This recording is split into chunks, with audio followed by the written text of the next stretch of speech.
Welcome once again for another Atos Live, Demystifying Digital Twins. This is already part 3. So if you have missed part 2 and part 1, we're going to post the links to this special session so you can also see the other ones. This is a series that evolved, and during the part 2, we were also talking a little bit about decarbonization. And this is also what we want to talk about today. Digital twins as decarbonization enabler might sound at the very first topic not very logical, but you will hear latest after this session today how it combines, how it can help, how it can support in just like prediction, but also prevention. Nowadays, we all know the weather is getting warmer. We are talking about the climate change, and we're not just like talking a bit about the climate change anymore. We're already feeling that in different countries. The one thing is about the climate. We would like to predict and see what we could do better. Even now, companies also like Atos are working on sort of a digital twin of the earth for prediction on that, but also on other things like electricity grids, production plants, but also different topics which we might not even have thought about today, where digital twins could play a major role. And as you already know, if you watched part 1 and part 2, I'm not talking about that alone. I have, again, my super special guests with me that I'm bringing up on stage. And first of all, as again, Mr. Digital Twin, Muli Mohan Srinivas. Hi, great that you're here with us. Thank you, Friso. Thank you for being here on for the third time for Digital Twin. Looking forward. Right. It's really super. We started that and just like, hey, let's talk about demystifying digital twins. And then we had like episode 2 and now episode 3 already. And that's also because of the participants. We're sometimes during the live a bit shy in asking questions, but afterwards we got feedback, right? And that was quite great. And they encouraged us to go for the decarbonization topic for today's session. Right. Yep. Super. Great you are here. And again, also, dear participants, please use the chat function. Just place your questions or also your comments into the chat, and we'll try to incorporate them during this live. Or if you have a question afterwards, you can place your question afterwards, and we're also going to cover it for sure. Muli, today we're also not alone. The second expert in digital twin, also like a well-known Atos LinkedIn live professional, which I'm going to bring up right now. Sandeep, a global senior expert and digital twin experts. You are like you're living digital twins, right? Right. We are. Right. Thank you very much for having me here, and nice to see you, Frisco, once again. So it's so great, and really, I learned so much about digital twins. I had like a vague thing, and like some buzzwords going around what it could do, and especially that series helped me a lot of understanding the capabilities, and that is not just like, oh, we can create one model that helps us, but there are so many things where digital twins come in very, very handy.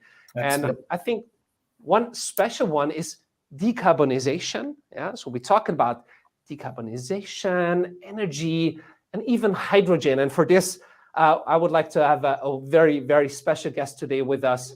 Celestino Guemes Juan, business technologist and for smart utilities, and also part of the scientific community where a lot of people are, where we are discussing the topics and also decarbonization for tomorrow. Hi, Celestino. Great you're here. Hi, Friso. Hi, all. Thanks a lot for inviting me. It's really awesome having you all both together. So the digital twin experts, we started with the simple windmill, and I know it's not simple, but that's something quite obvious, so to say, like looking into an engine, going for predictive maintenance, but there were so many more things to go on. Right now, today we have you here, Celestino, and we're all talking about decarbonization. And now the first thing is like, how can digital twins in general help for decarbonization? What are some of the points so we get some of the things to better understand like what we're jumping in for today? Who wants to start on that? Right. Sandeep, you want to go first? Go ahead. Right. See, just extending your thought process, Frisco, if you see that 80% of our we are still using 80% of the fossil fuel for generation of electricity or within the industries.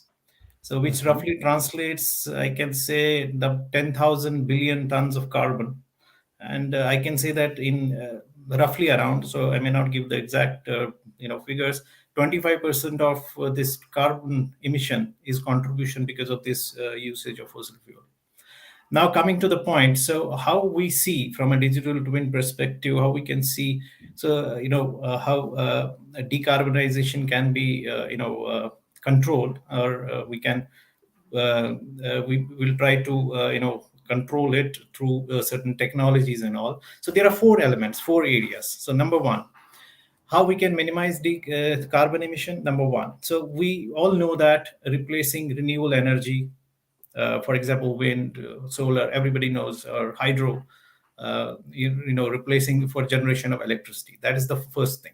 It's not only for generation, also, using that, also using round the clock power, solutioning gridless, microgrids and other things.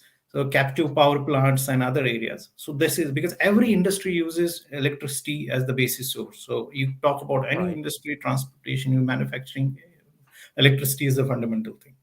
Second, how we can use energy vectors. For example, energy vector is something where we generate energy out of renewable energy, or we can store it. For example, green hydrogen, how we can replace it for heating purpose, or how we can replace this energy for fuel, as an alternate for fuel for a transport industry. Third area, of where we can really influence the decarbonization is very important, where we work very closely, especially from a digital twin perspective, is how we can minimize, how we can improve the efficiency of manufacturing units, of certain shop floors, of CNC machines, of assets, internal assets. So when I talk about asset, it's not only it could be as simple as a wind turbine asset or a motor. It could be as complex as a gas turbine. It could be as complex as a aeroplane or a train. So how we can minimize, when I say improve the efficiency, increase the availability of an asset, which means that we are even if in the shop floor, increase the availability of asset means how we can reduce the inventory, how we can generate more products using the same energy. So ultimately, what we are going to do is we are going to optimize our the emission of carbon. And final thing is, which is still we need carbon in certain steel and industries, certain to react with the metals and other things. So we can at least have a CCS or a carbon capture and storage technologies, where we can capture the carbon contents before it goes into the environment and all. So I can see these four fundamental things where technology like digital twin can play a very pivotal role. Not only optimizing the grids, or balancing the grids, or solutioning the electricity for a given industry, and but also generating certain carbon credits, and also monetizing those credits, helping the industry not only to put the technology but also to get money out of that particular technology. To further, I think I will ask also Murali that how our digital twin basically has been very instrumental, and probably he can also put some thoughts around it. Absolutely. Absolutely. Thank you. Thanks, Sandeep. Thanks for a good segue into these two topics, essentially decarbonization. I mean, we all have seen in the first and the second episode of this LinkedIn Live. I think digital twin is a fairly complex, let's call it, set of technologies, because it's not a technology; it's a complex set of technologies coming together.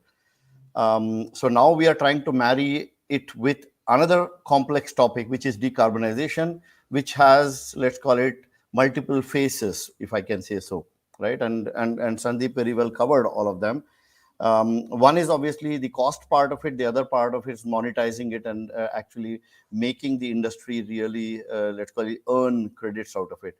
And here, everyone requires predictions. Everyone requires what is my saving and what is my, let's call it, revenues. And with digital twin, again, coming back, the purpose of digital twin is to bring different data sets together onto a platform IT, OT, and C semantic data threat. And if you have seen the previous 2 episodes parts of this LinkedIn, you already realize that we have the base technology to bring these platforms together. And here, the digital twin for decarbonization is a classical case where there are too many stakeholders and too many systems on the decarbonization side, from renewable energy to grids to green hydrogen to the demand to the supply, to the complexity of security. All of that comes together, and that basically makes you cannot deal with such large complexity with a simple platform. You need a platform like digital twin to be able to deal with these kind of diverse data sets and make sense out of it in terms of concrete business outcomes that a business owner would like to get out of it. So that's basically the connect and a deep connect that we see how digital twin can actually play a key role in enabling decarbonization, both on the supply side, demand side, and also on the operation side. I mean, with this, I think I have one. I'm very curious to bring in Celestino in this discussion, because we hear about this topic that, oh, renewable energy, you cannot store energy, you cannot. You have a limited set of things that you can do if you have to use it immediately. But obviously, we hear a lot about green hydrogen, because this is something which you can store, we can transport, and so on and so forth. How do you see, Celestino, the whole green hydrogen as the complex system is? If you can throw some light on it, the degree of complexity, and how you think the whole digital twin can actually help that cause. Okay, yes, it's a very good question, Morley, and I think it's one of the key topics right now and in the energy environment, because I understand almost everybody has read about green hydrogen, hydrogen created from electrolysis mostly.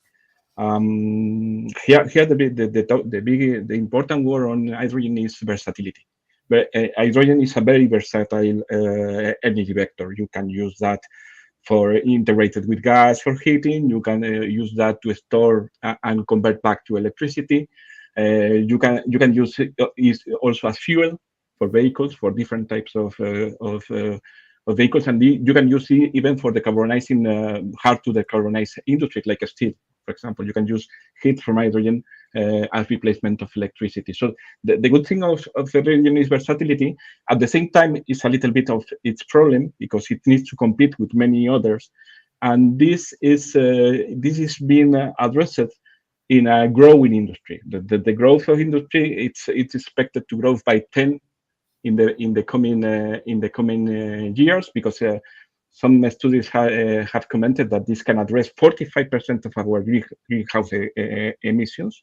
That is a very big chunk. But for this, hydrogen needs to be integrated with the rest of the energy ecosystem and with the rest of industries. And I think here there is the key role of the digital twin for green hydrogen. First, we will have a new massive energy infrastructure that will be formed by all these electrolyzers, all these reversible fuel cells that can help to convert hydrogen back to energy, plus all the integration with the pipeline. So this is the first part. As you explained it in the digital twin for wind, you will have similar digital twin for electrolyzers and so on. But the second point is that hydrogen is interconnected. The emerging energy landscape is massively interconnected and decentralized. And in this sense, you will have interconnection of digital twins for renewable energy, for hydrogen, for the industries, and so on. And they will interconnect on a backbone of data, federated data platforms that will interchange data. You mean create twin of twins? I think we spoke about it in the previous 2 sessions also. You can have digital twin of digital twins. Yeah. I think the emerging energy landscape is decentralized, is massive also, and also it's more integrated into the endpoints. Usually, energy hasn't been very much connected to the endpoints that use that, the industry, any use of energy, and now we are seeing that, like the case of hydrogen or electromobility or industry 4.0. energy will be an essential, will have an essential data layer that will be used by all these scenarios. Okay, so in that Right. sense, this backbone of data that will be composed by what we call data spaces, a series of federated data spaces like those Mhm. in Gaia X, will feed up and will be based on information gathered by the digital twins. Right. Super. So probably I would like to add here, I can also see one scope which we have experienced with dealing with other companies from last 3-4 years, Mutli and myself. Hydrogen, generation of hydrogen is a very green field right now. So when we Mhm. talk about hydrogen, there are a lot of unknowns, to be very honest. So a lot of people are playing with it right now from a simulation, from inception perspective, simulating it first, then putting a pilot plant, and then going into the production. So there is a series of steps which are going from every company. I don't think full-fledged production. Maybe there is something going. Maybe a couple of companies have been successful, but there is a lot of learning down the line. So digital twin. If I take this digital twin from the inception perspective, right from the design perspective, Mhm. put this digital twin across the pilot, across the production, and after the Mhm. generation perspective, and I can have a feedback loop mechanism to make the design better. Mhm. And because it has to be economically viable. Right now hydrogen is not economically viable. Mhm. So how we can make it from a design perspective, how we can make it more economical viable. Probably the electrolysis which we have been doing, there could be changes in the electrolysis, because right now we are using a series of electrolysis for generating the electricity. So all these things, so it is a good way to use digital twin right from the beginning, rather than after a couple of years, people are getting into, like we face in different industries. So the production guy doesn't talk to the simulation guy doesn't talk to the design guy. So I will always advise this industry, if they have to really make it economically viable, they have to bring the technology element as fast as possible from a value chain perspective. Absolutely. I fully agree with you, Sandeep. And the thing here is that you have different levels based on digital twins. First one is simulation. Yes. Right Yeah. now, for example, the interaction between for green hydrogen between the electrolyzers plus the renewable sources that are based on intermittent energy sources is pretty complex. If you Yeah. analyze from the perspective, you may think naively that, for example, you need to use the renewable electricity all the time, but at the same, the cost of energy is important, and then there is some clear elements that need to be simulated. And after that, I think that the topic is as this simulation will give to greenfield infrastructures. These green infrastructures in hydrogen are centered around the concept of hydrogen clusters, hydrogen valleys, and so on, where you interconnect renewable energy with hydrogen generation, with end use. And here, the important point is optimization. And this Yeah. Yes. optimization comes from the digital twins that are fed with the data from the different actors I will in the probably, place. yeah, That's Celestine, I will probably complement this. I will just add something. I'll just give it to Frizo for if there are people on the audience who are asking questions. But I have just one point to I'm make. not shy. I will jump in as soon as that, and I also have a couple of questions Perfect. because that's super interesting. But Muli, please Perfect. go on. I just want to just add to what Celestino said.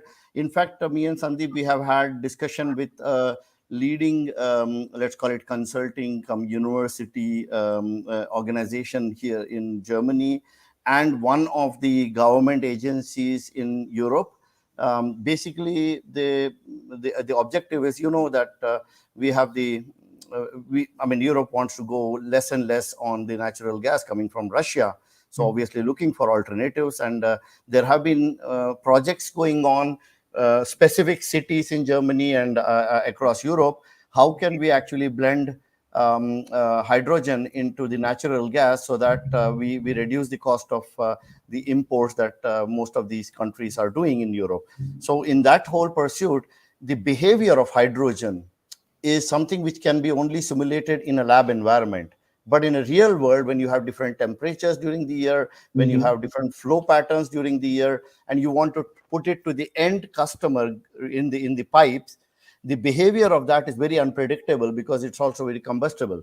So there is a lot of physics-based simulation which is Mhm. available in a theoretical sense, but it cannot be validated in a real sense because there is no real concrete data available in the field.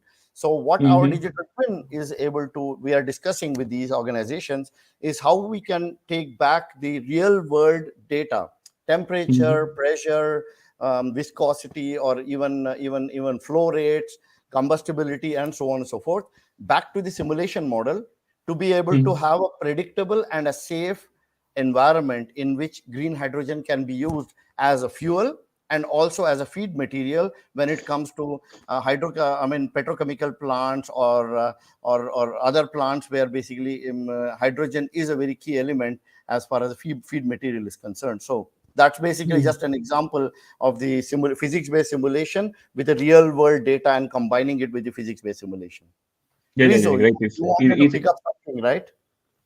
Well, it's just like one of the things also, I would like to better understand a little bit where we stand right now. So we're talking already about like, okay, how could the digital twin somehow have achieved something? But on the other hand, really also for the participants, where are we standing right now?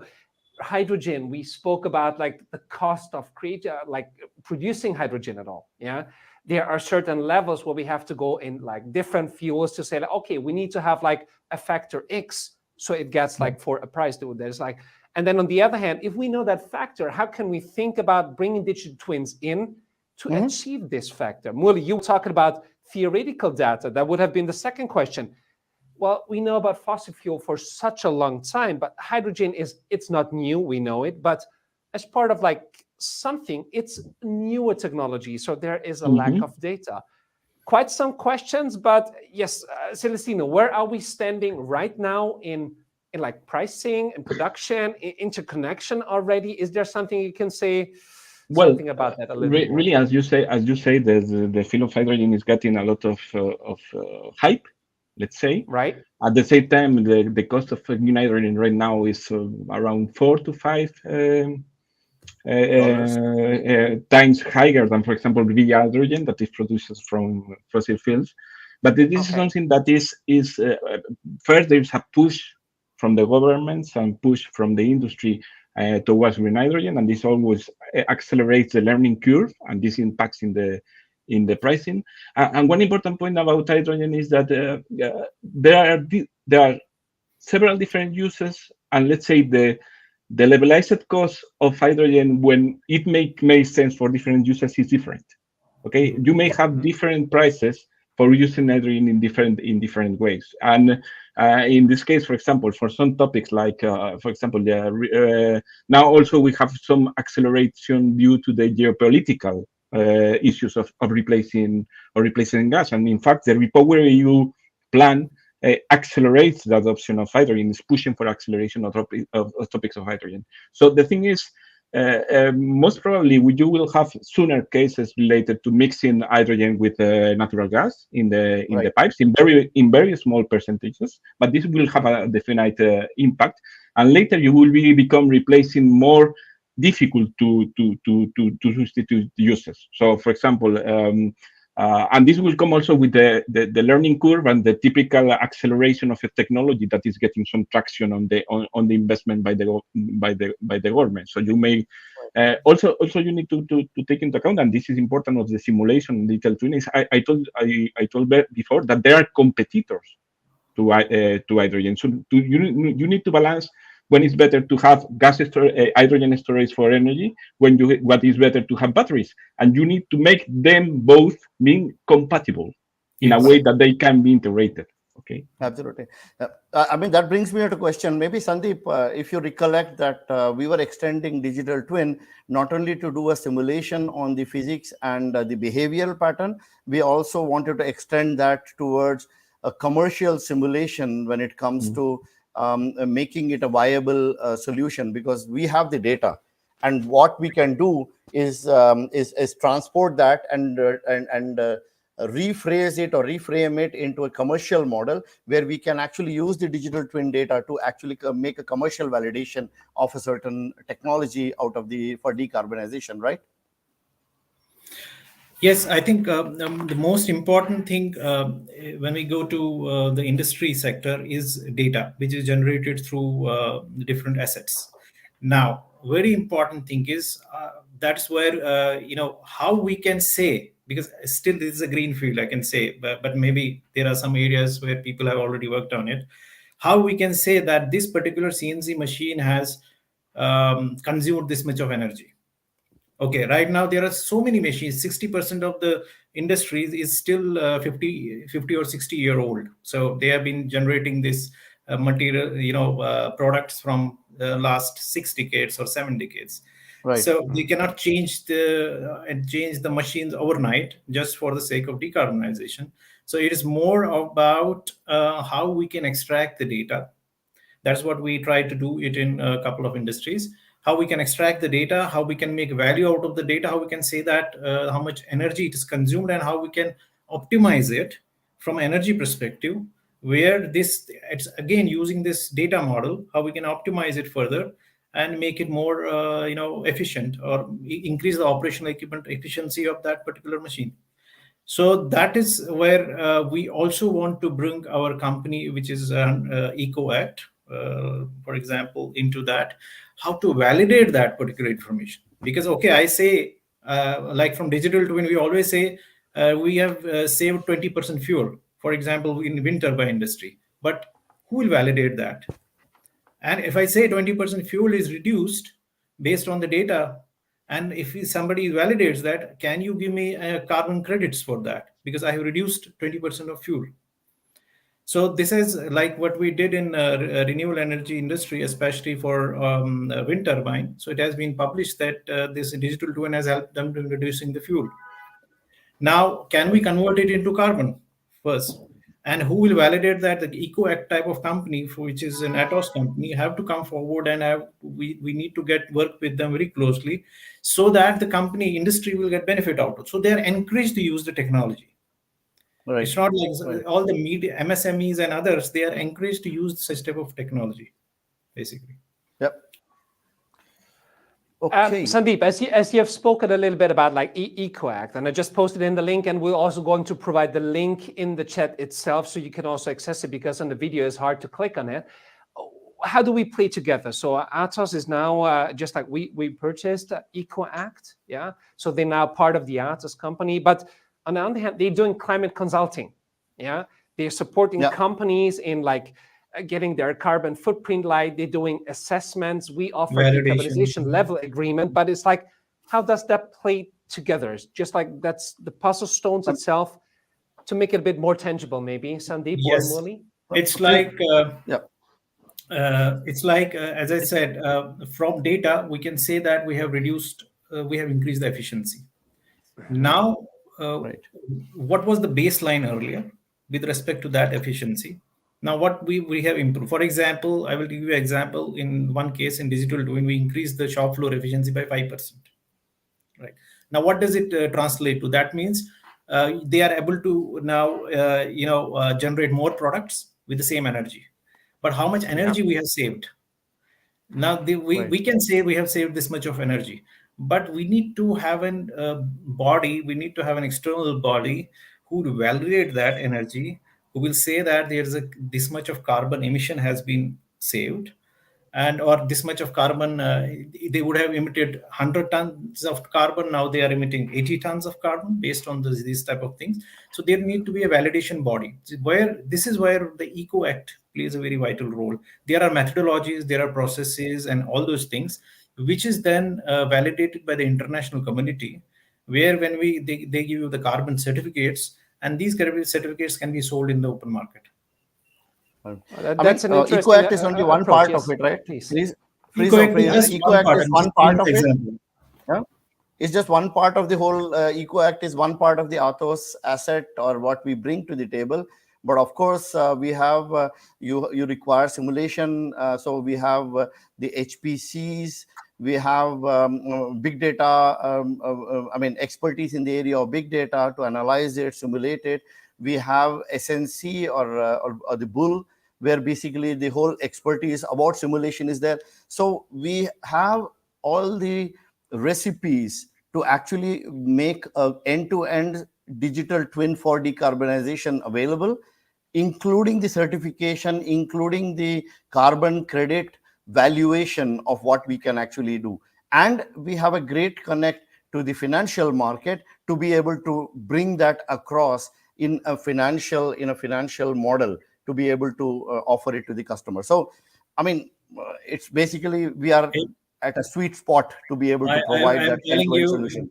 this will be a game changer. If you're telling industry, I am putting a technology not just for from your, you're not incurring the cost. It's a revenue model for you. This technology is giving you money, provided from a business perspective, you are optimizing your processes. Absolutely. So, which means you are indirectly, saving the carbon. Saving the carbon. That's great. So it's like auditing, like physical auditing Exactly. of a digital twin itself. So to Correct. say, like, so we have the Absolutely. baseline calculated, and after we have gotten that baseline, I think that's also quite important, as we know about like the changing of car fleets to electrical Yeah. fleets. We always have to go from the Yes, baseline and then absolutely. can calculate and certify the savings of that. Exactly. That's quite an interesting thing. As we're And talking this- about decarbonization, yeah, sorry, please. Yeah. And this goes beyond just manufacturing. It can go into fleets, logistics, shipping industry, aircraft industry. Transport. So there is no limit to where we actually they are rail transport. So this has huge implications because every industry would be eager to make money out of by showing with concrete evidence that this is the carbon footprint that has been reduced over a period of time, and also validated from concrete numbers instead of just rough numbers. If I may add one related to this, for example, Yeah. in the industry of hydrogen, we have also the topic of green certificates of hydrogen. You need to certify that the green hydrogen comes from renewable sources, and this creates this similar data interchange platform, and this is very, very similar to this one. So this is another opportunity for digital twins in the case of hydrogen. Absolutely. Well, that's really super interesting. I think quite a topic on auditing or decarbonization itself. How does it help? So we get some of the points, and maybe I can bring in one of the questions, because we've spoken about public transport, we have spoken about like electricity, we've spoken about manufacturing, but also like in healthcare. Also to bring that one in, maybe I can just like bring up the comments in healthcare. Yeah. Has Atos already done something? And Muli, I'm so sorry that that question goes over your head right now. I would just hide it away. Have we already done something? And it has to be, and I think that's why it fits in, to do with electricity, because electricity is also one of the core drivers in healthcare, Absolutely. right? See, I think now I would like to say that if we take digital twin from a use case perspective, now for decarbonization, for example, I have a use case. I want to decarbonize this healthcare industry. Now, what does that mean? So which means I will be interested more into what are the stakeholders involved in that particular industry, right? It could be electricity, a generator, where it could be the way they are producing the vaccines, where they are, there are thousands of batches which they, because of the quality issue, they need to ignore those batches. That so much of carbon is generated because they are working, so much of electricity is consumed. So, for example, we were working with some healthcare industry where they had a similar problem, especially from a batch perspective. They were, discarding more than $10 million worth batches every year, especially in the vaccine production. And there, where we had a workshop where how we can implement the digital twin to minimize those things. So when I say to minimize that cost, and which means indirectly translating into carbon, basically how to save the carbon out of it, because you are putting electricity, you're putting resources, you're putting manpower, so everything is related to you are generating more carbon. Ultimately, if we reduce those quality, if we improve the quality, basically by reducing the discard batches, so we are ultimately bringing the efficiency into the system, which indirectly translates to carbon emission. So that is how we can think. But if we think from a top layer that the decarbonization is a use case, then is a different way of thinking into the industry. I still believe Industry 4.0 will be under decarbonization in next 2 years. So if we think now decarbonization, then the Industry 4.0 and other elements will come into picture, because then you have a different perspective of an industry. All right. Absolutely makes sense. Thanks for shedding some light on this, and also like where we are, and just like what you can find out. We spoke before that sometimes using a digital twin, you find out things you were not really expecting. We were talking about Celestino. We were talking about like right now the reduction of gas, about heating, about like electricity or energy that is used for heating in winter. And you told me something special about maybe I can bring that out, that it's maybe more important to look on another topic when I started with like that is getting like 45 degrees right now. Mm-hmm. And where is the role playing energy, utilities, and digital twins looking on where things are going? Maybe you could shed some light on this, please, Celestino.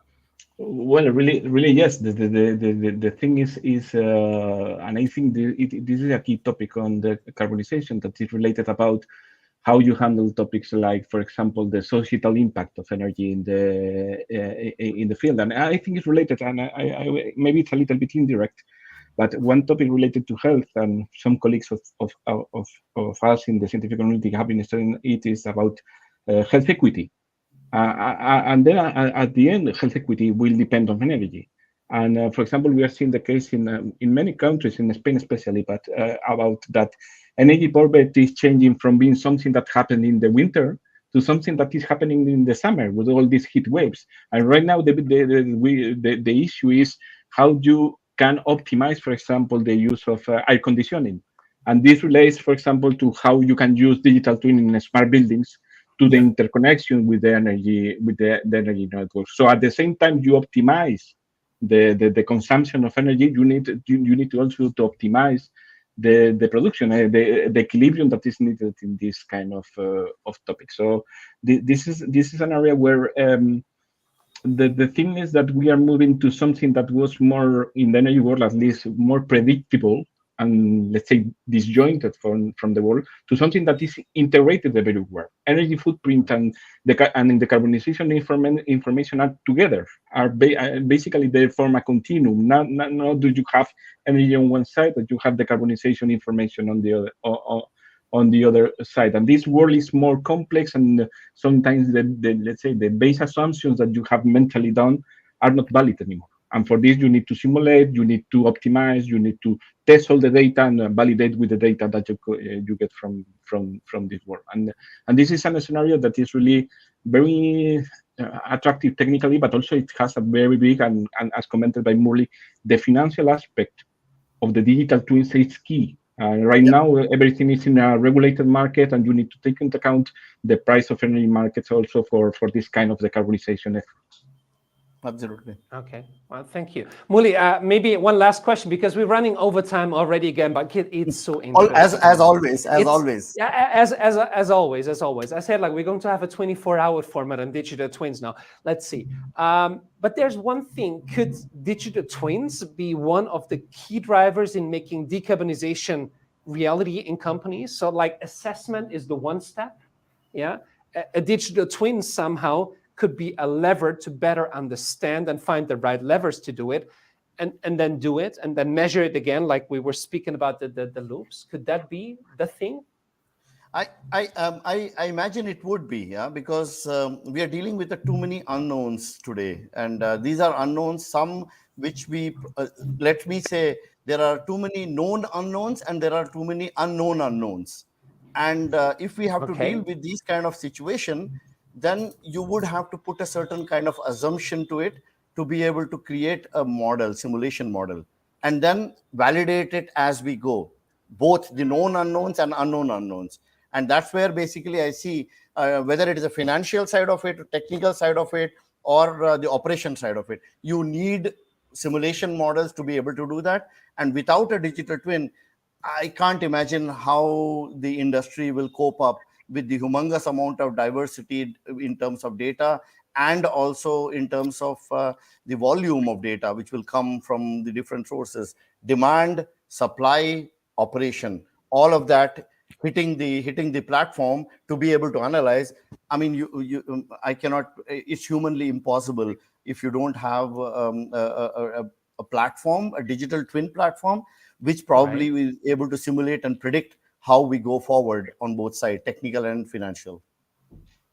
Perfect. Thank you so much. Sandeep, my question and also like the closing question for today's session is like, where do you see decarbonization and digital twins be in a year? Not to say like the 10 years, because already in a year, what do you feel like we see things are now coming together, maybe 1.5 years or 2 years, but not like the long-term thing is clear, but we need to act right now. And also, if I understood it correctly, Molly, a thing like a digital twin can be put in place not in years, it can be done quite fast in some instances for a certain understanding.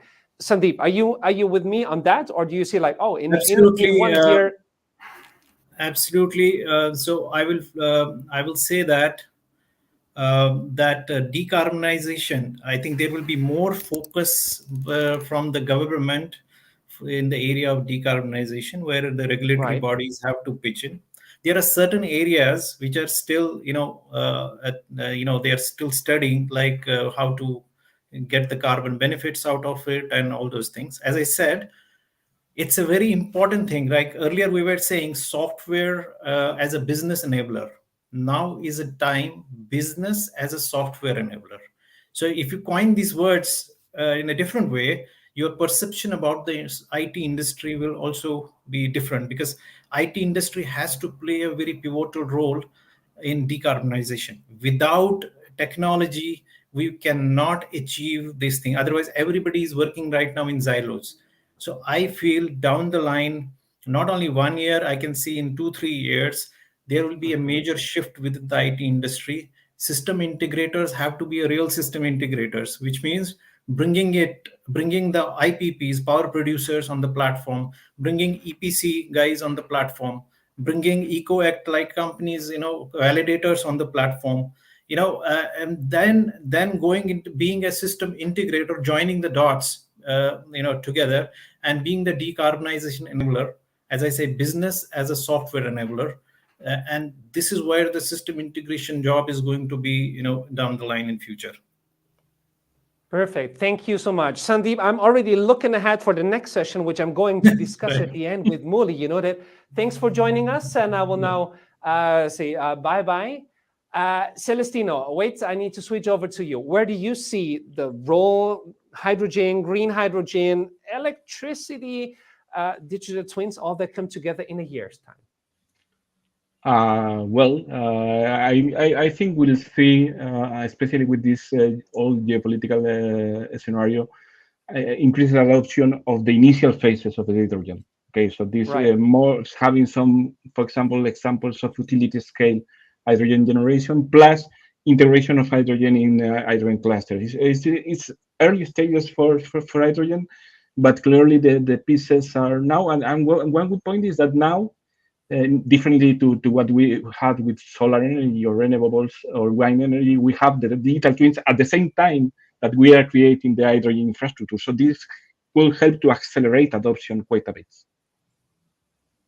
Well, thank you so much for this. Looking forward. In a year's time, we're going to talk about that. I should have mentioned that before asking you the question. Thank you for being with us today, Celestino. Have a great time in You're Spain. welcome. And I just learned it's not that hot. Great. Molly, now it's the time for reflecting a little bit. We have learned so much. Decarbonization, sort of the driver, not just an enabler, but a driver of decarbonization, right? Absolutely. Let's say at least we are working with 3 large utility and transmission and distribution companies on concrete digital twins prototypes to be able to put in place. So I think you ask my other colleagues about where will it be in a year. Large companies, they are already there. Smaller Right. utilities and other companies, you will see at least 50% of the market actually will jump onto this bandwagon within 2 years. And it's not going to be an enabler, it will be an essential part of the business. Well, perfect. I think that's also a call to action when we say like the bigger companies are already there to just like ensure getting that same advantage, or maybe put yourself also in an advantage on that market is quite key. Thank you, Molly, for this. I'm looking ahead also for the comments that are coming in, questions on like healthcare, but also like the business model, what you mentioned. is to see like really understanding the business model of the digital twin and that it creates money and not cost you money. Yeah. That might be of interest. Thank you for being. We're going to wait for the comments that will be there. Have a great day. Seeing you, Thank you. quite soon. When we talk about demystifying digital twins, if you have a topic you want to have covered, and maybe that could be in healthcare, that could be in getting it more close on decarbonization as a driver, or how it could support your small or medium business sized company, or even something else, please let us know. We're looking ahead to see if we're going for a demystifying digital twins part number 4. Have a great day. Thank you for watching us, and bye-bye.